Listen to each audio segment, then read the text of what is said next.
మీరు చాలా సార్లు రైలు ప్రయాణం చేసుంటారు కదా!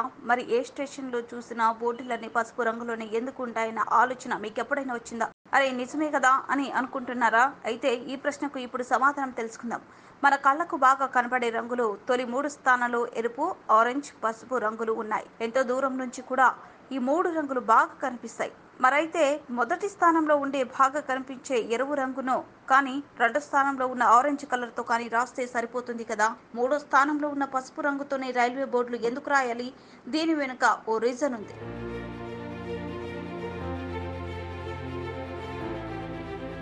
మన కళ్ళకు బాగా కనపడే విజిబిలిటీ స్పెక్ట్రంలో వేవ్ లెంత్ పరంగా 7 రంగులు ఉన్నాయి. అందులో పసుపు రంగు 3వ స్థానంలో ఉంది.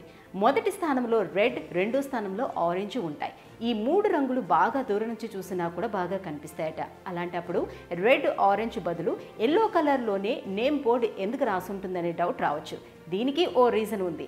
రెడ్, ఆరెంజ్ రంగుల్లో రాసే అక్షరాలు దూరం నుంచి స్పష్టంగా కనిపించవట. కేవలం ఆ రంగులే క్లియర్గా కనిపిస్తాయని, అక్షరాల్లో అయితే కలిసిపోయినట్టుగా ముద్దగా అనిపిస్తాయట. అందుకే ఈ రంగులను రైల్వే సిగ్నల్ కోసం వాడతారు. అదే పసుపు రంగు పైన నల్ల రంగులోని రాసిన అక్షరాలు చాలా దూరం నుంచి కూడా క్లియర్గా కనిపిస్తాయట.